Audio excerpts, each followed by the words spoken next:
Hey, this is Chaos Doctrine. We're on the road to our next album coming out on the 26th of April. Getting my dates right because I keep getting it wrong in the videos. Last month we told you a little bit more about lifting the veil. We were told I talk too much, so I'm going to talk more in this video just to piss those people off. And we were told the videos are too long, so I'm going to make it a little bit shorter this time. So I'll give you just 10 seconds of history. Martyr was written, I think, at the end of 2021. Alec wrote Martyr, and yeah, maybe we should start there. Maybe tell us what you were thinking, how it. Martyr's very different from what we usually do. So if you haven't heard it, please go listen to it and check out our other tracks, and you'll see what we mean. So yeah. Okay, so I was at home, just coming up with some riffs. Actually using a baritone six-string guitar tuned to drop A, and sort of came up with originally it started out as a clean intro piece, and then from there it sort of developed, into let's make it heavier and so forth, not happy with just using the cleans and the standard clean and the standard heavy. I did a major venture into sort of MIDI keys and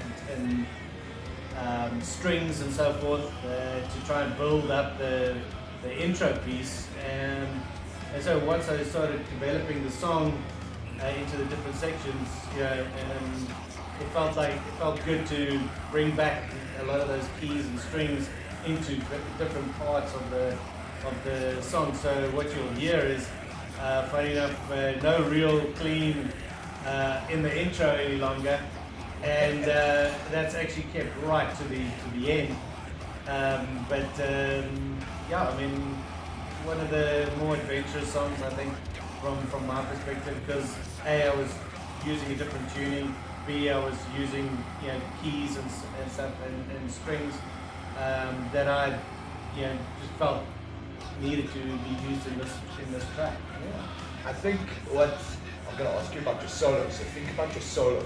I think what stood out, Alec sent it was roughly the same time as we wrote Lifting the Veil. I remember recording the vocals for those two songs on the same day.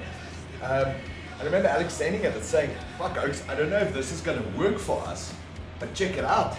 And I listened to it once, I was like, "Fuck, this is different."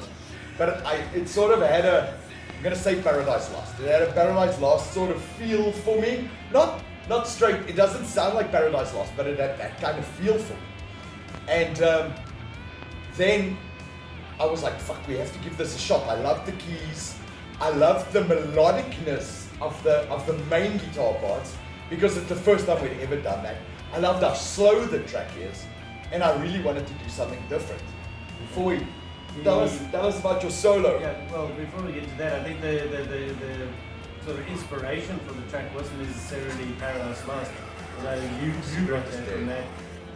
I was actually more along the lines of sort of crowbar down, that sort of feel at that time, and so when it came to putting that out, with the keys and that, it probably does bring more of the Paradise Lost style of things to it, which quite interesting.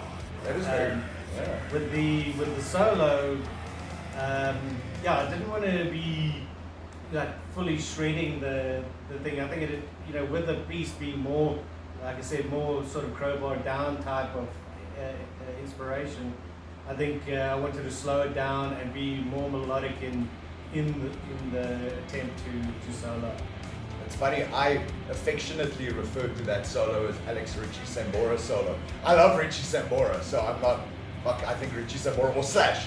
That caliber of melodic soloist.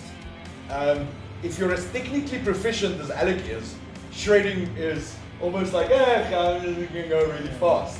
I think coming up with a solo that communicates emotion like the song does is always harder in this context, play one note at a time rather than 300. I think sometimes it's quite a lot different. Speaking of solos, Phil, tell us about the flute solo. If you don't know where that comes from, you don't know your fucking Black Sabbath enough. I do want Phil to say one thing. Crowbar! Phil's leaving. I think Phil wasn't too sold on the song until he read my lyrics. Phil isn't coming back for this video. We get this all the fucking time and we have to edit until he's in. I think a quick note on the vocals so we can wrap this video up.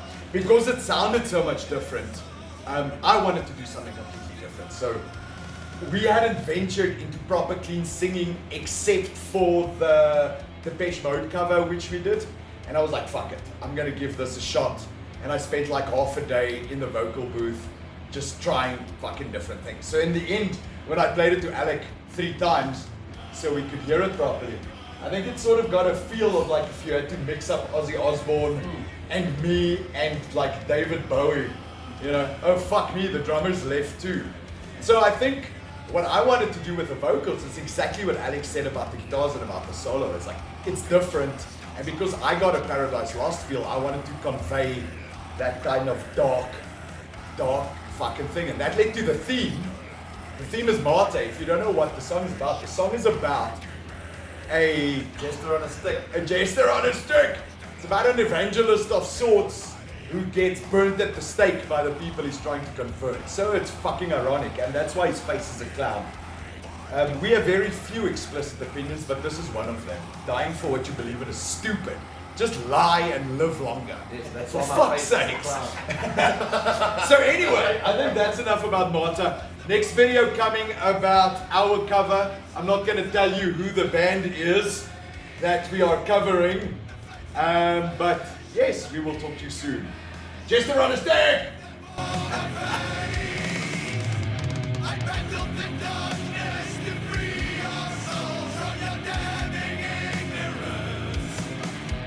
Yet you made me the beast.